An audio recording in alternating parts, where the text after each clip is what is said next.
रिपुगजगण्डविखण्डितरुण्डवितुण्डितशुण्डगजाधिपते रिपुगजगण्डविदारणचण्डपराक्रमशुण्डमृगाधिपते।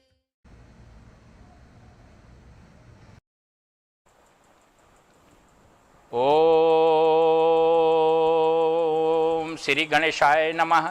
ओम श्री सरस्वत्यै नमः। ओम श्री गुरुवे नमः। ओम अखंडमंडलाकारं व्याप्तं येन चराचरं तत्पदं दर्शितं येन तस्मै श्री गुरुवे नमः। ब्रह्मानंदं परमसुखदं केवलं ज्ञानमूर्तिं द्वन्द्वातीतं गगनसदृशं तत्त्वमस्यादिलक्ष्यम् एकं नित्यं विमलमचलं सर्वधी साक्षिभूतं भावातीतं त्रिगुणरहितं सद्गुरुं तं नमामि। सद्गुरु तं नमामि। सद्गुरु तं नमामि। ओम शांति शांति शांति। आज से हम लोग देवी पूजा का आरंभ कर रहे हैं। इसे नवरात्र पूजा भी कहते हैं और ये जो पूजा है वो 9 दिनों तक चलती है। इस पूजा की एक विशेष विधि है और यहाँ जो हम लोग चर्चा करेंगे वो आध्यात्मिक दृष्टि से देवी पूजा के विधि और उसके रहस्य को बताते चलेंगे। देवी पूजा के लिए एक पारंपरिक तरीके से देवी की पूजा की जाती है, लेकिन यहाँ हम लोग साधना की दृष्टि से साधक को ध्यान में रखते हुए हम लोग इस पूजा के बारे में बताने का कोशिश करेंगे। इसके साथ साथ जो देवी महात्म्य है, दुर्गा सप्तशती की जो कथा है, उस कथा का जो प्रतीक अर्थ है, गुह्य अर्थ है, मिस्टिक मीनिंग है, उसको भी आपके सामने संक्षेप में व्याख्या करेंगे, जिससे कि आप उसके आध्यात्मिक रहस्य को अच्छी तरह से समझ सकें। तो आइए,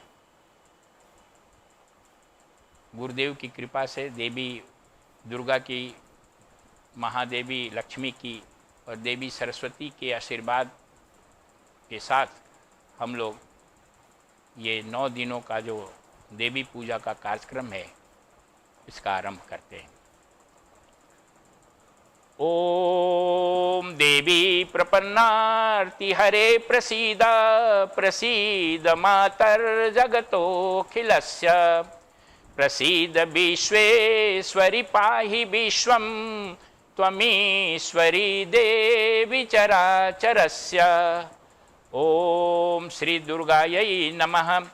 ओम ज्ञानिनामपि चेतांसि देवी भगवती हिसा बलादा कृष्ण मोहाय महामाया प्रयच्छति। दुर्गे स्मृता हर्षि भीतं शेषजन्तौ स्वस्ते स्मृता मतिमतीव शुभं ददासि। दारिद्र्य दुःख भयहारिणी का त्वदन्या सर्वोपकार करणाय सर्द्रार्द्रचित्ता। ओम सर्वमंगल्य मांगल्ये शिवे सर्वार्थ साधिके शरण्ये त्र्यंबिके गौरी नारायणी नमस्तुते। शरणागत दीनार्थ परित्राण परायणे सर्वस्यार्ति हरे देवी नारायणी नमस्तुते।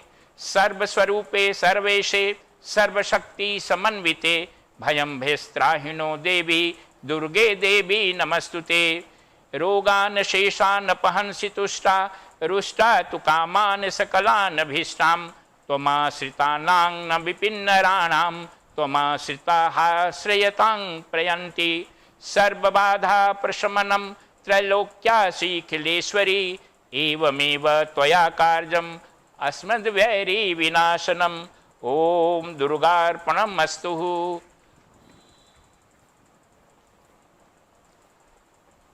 नवरात्रि की पूजा का एक विधान है, एक प्लानिंग है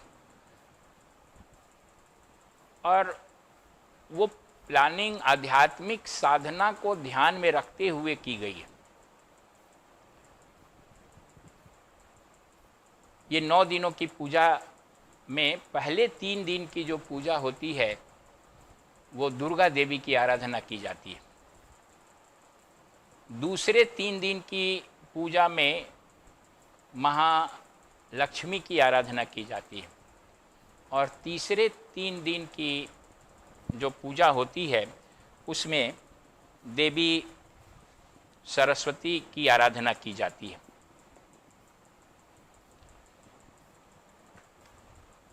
ये जो 3 दिनों का जो विधान है और ये 3 देवियों की जो पूजा की जाती है, ये ऐसा नहीं मानना है कि ये 3 देवियां अलग अलग कोई देवी हैं।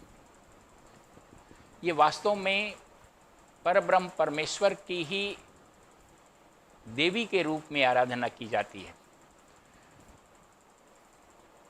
समस्त सृष्टि की उत्पत्ति, स्थिति और लय परमात्मा करते हैं, जिसको ब्रह्मन कहिए, ईश्वर कहिए, जो जिस भी नाम से पुकारिए। उनकी जो क्रियात्मक शक्ति है, परमात्मा की जो डायनेमिक एस्पेक्ट ऑफ गॉड, परमात्मा की जो गत्यात्मक पक्ष है, जिस शक्ति से वो सृष्टि की रचना करते हैं, पालन करते हैं और संहार करते हैं, उस शक्ति का नाम देवी है। जैसे आग से ऊष्मा को अलग नहीं किया जा सकता है, जल से तरलता को अलग नहीं किया जा सकता है, वैसे ही परमात्मा से उसकी माया शक्ति को अलग नहीं किया जा सकता है। तो वो माया शक्ति जो है वो 3 रूपों में प्रकट होती है। इच्छा शक्ति, क्रिया शक्ति और ज्ञान शक्ति। देवी दुर्गा क्रिया शक्ति की परिचायक हैं, देवी लक्ष्मी इच्छा शक्ति की परिचायक है और महासरस्वती ज्ञान शक्ति की परिचायक है। यानी परमात्मा ही व्यक्ति के अंदर क्रिया करने की ताकत देता है। हम जो कुछ भी क्रिया करते हैं, कर्म करते हैं, चाहे शरीर से करें, वाणी से करें, मन से करें, जो भी कार्य होता है वो कार्य की जो शक्ति है वो परमात्मा से प्राप्त होती है। व्यक्ति ये गलतफहमी में रहता है कि मैंने ये कार्य कर दिया। वास्तव में प्रत्येक कार्य ईश्वरीय कृपा से, ईश्वरीय शक्ति से होता है और उस पर्टिकुलर शक्ति को जिससे क्रिया होती है उसको दुर्गा देवी कहा गया। उसी प्रकार से जो इच्छा शक्ति है, जो हम इच्छा करते हैं, कामना करते हैं, वो भी ईश्वरीय शक्ति से होता है और उस शक्ति का नाम जो है लक्ष्मी देवी। और जो ज्ञान हमारे अंदर है, बुद्धि है, जो कुछ करने की जो हमारे अंदर जो एक आर्ट डेवलप होता है, वो भी ईश्वर की कृपा से होता है। ईश्वरीय सत्ता ही हमें वो प्रदान करती है बुद्धि, लेकिन उस पर्टिकुलर कार्य को करने वाली ईश्वरीय शक्ति का नाम सरस्वती देवी है। तो ये कहीं ये नहीं समझना है कि ये दुर्गा देवी, लक्ष्मी देवी और सरस्वती देवी कोई अलग देवी हैं और ये परमात्मा से अलग हैं। दूसरी बात को अच्छी तरह से और समझने की थोड़ी ज़रूरत है। 3 दिन की 3 देवियों की ये पूजा का विधान तो है, ये इसलिए बनाया गया है नवरात्रि की पूजा का कि इसका मतलब ऐसा नहीं है कि आप 9 दिन में ही केवल पूजा ये कीजिए। ये ऐसे लोगों के लिए है, सामान्य लोगों के लिए है कि जो जीवन में इतने व्यस्त रहते हैं या जिनके पास इतना समय नहीं होता है या जो अधिक समय तक संसार के क्रियाओं में लगे रहते हैं, उनको कम से कम ये नवरात्र के 9 दिनों में अपने आप को साधना में लगाना चाहिए। और इसके लिए उनकी तरफ से ये शास्त्रों ने ये विधान किया गया है कि कम से कम 9 दिन तो आप परमात्मा की इस रूप में आप पूजा करें और अपनी साधना को आगे बढ़ाएं। वैसे चाहिए तो कि प्रत्येक दिन में, प्रत्येक पल में हमेशा आप देवी की आराधना कर सकते हैं। 9 दिन की पूजा के बाद 10वें दिन जो है वो विजयदशमी मनाया जाता है, यानी पूजा की पूर्णाहुति विजय के रूप में होती है। ये वास्तव में साधना की जो अंतिम अवस्था है, आत्मज्ञान, आत्म साक्षात, उसका उत्सव है। साधक लंबे समय तक जो साधना करता है उसकी परिणति विजयदशमी के रूप में होती है। तो उसके बारे में हम लोग अलग से चर्चा करेंगे। तो अभी केवल ये जान लेना जरूरी है कि नवरात्र के 9 दिनों में 3-3 दिन की पूजा दुर्गा देवी, लक्ष्मी देवी और सरस्वती देवी की जाती है। दुर्गा देवी का जो अधिष्ठान है, यानी जो उनका सेंटर है व्यक्तित्व में, वो मणिपुर चक्र है, नाभि में मणिपुर चक्र अवस्थित है। और मणिपुर चक्र देवी दुर्गा का केंद्र है, क्रिया शक्ति का केंद्र है। और ये देवी दुर्गा जो हैं वो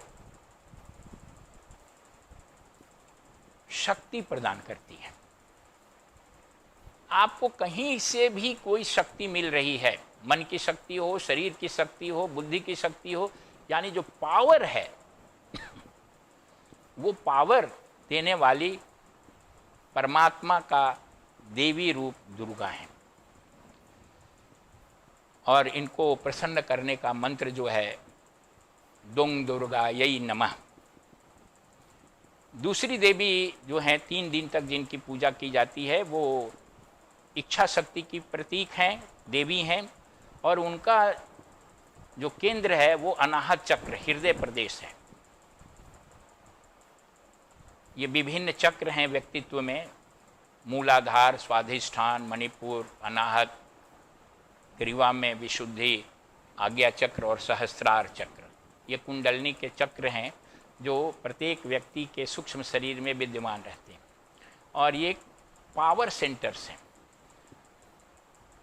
तो इच्छा शक्ति का जो केंद्र है वो है अनाहत चक्र, हृदय प्रदेश, जिसकी अधिष्ठात्री देवी महादेवी लक्ष्मी है। और ये लक्ष्मी देवी भक्ति प्रदान करती है। दुर्गा देवी शक्ति प्रदान करती हैं, लक्ष्मी देवी भक्ति प्रदान करती है। तीसरी देवी वो महासरस्वती देवी जो हैं वो व्यक्ति को मुक्ति प्रदान कराती हैं, वो मुक्ति देती हैं, मुक्ति दायिनी हैं। और वो ज्ञान शक्ति की प्रतीक हैं, ज्ञान शक्ति देती हैं, ज्ञान प्रदान करती हैं। और उनका जो केंद्र है वो है आज्ञा चक्र, दोनों भौहों के मध्य में, जहाँ हम लोग चंदन टीका लगाते हैं। तो ये तीनों देवियाँ शक्ति, भक्ति और मुक्ति प्रदान करने वाली वास्तव में परमात्मा की प्रतीक हैं।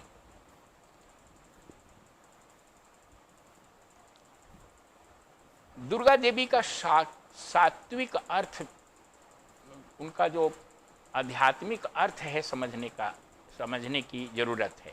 उसके पहले ये 9 दिन की जो पूजा होती है वो अलग अलग 9 दिन की एक एक इन्हीं देवियों का अलग अलग 9 नाम भी है। और वो 9 देवी जो है वो कौन कौन सी हैं उसके बारे में थोड़ा सा हम लोग अभी परिचय कर लें, तब कथा का अभ्यास के बारे में बात करेंगे। 9 दुर्गा जो हैं, इन 9 देवियों, 9 दिनों के लिए एक एक देवी उसकी अधिष्ठात्री देवी हैं और वो अलग अलग नाम से बताई गई हैं। पहली देवी का नाम है, पहले दिन की जो देवी हैं उन अधिष्ठात्री देवी का नाम है शैलपुत्री, यानी हिमालय की तपस्या और प्रार्थना से उनका प्रादुर्भाव हुआ था, अवतरण हुआ था, इसलिए पुराणों में उनका नाम प्रसिद्ध है शैलपुत्री के नाम से। दूसरी जो देवी हैं, दूसरे दिन की जो देवी हैं, उनको ब्रह्मचारिणी कहा जाता है। ब्रह्मचारिणी यानी सच्चिदानंद ब्रह्म स्वरूप की प्राप्ति कराने वाली देवी। दूसरे दिन की देवी का नाम ब्रह्मचारिणी इसलिए है कि ब्रह्म स्वरूप सच्चिदानंद स्वरूप जो परमात्मा है उसका रियलाइज कराती हैं, इसलिए उनका नाम ब्रह्मचारिणी है। तीसरी देवी का नाम है चंद्रघंटा। चंद्रघंटा जो देवी हैं वो इसलिए उनका नाम चंद्रघंटा है कि जिनकी घंटा में चंद्रमा स्थित है। चंद्रमा जो है वो आह्लादित मन का प्रतीक है, प्रसन्न मन का, और उस प्रसन्न मन की अधिष्ठात्री देवी चंद्रघंटा है। चौथी देवी उनका नाम कुष्मांडा है। वो जो देवी हैं कुष्मांडा, उनका नाम इसलिए पड़ा कि जिसके उदर में त्रिविध ताप युक्त संसार जिसके उदर में स्थित है। त्रिविध ताप रूप संसार, ये जो समस्त सृष्टि है वो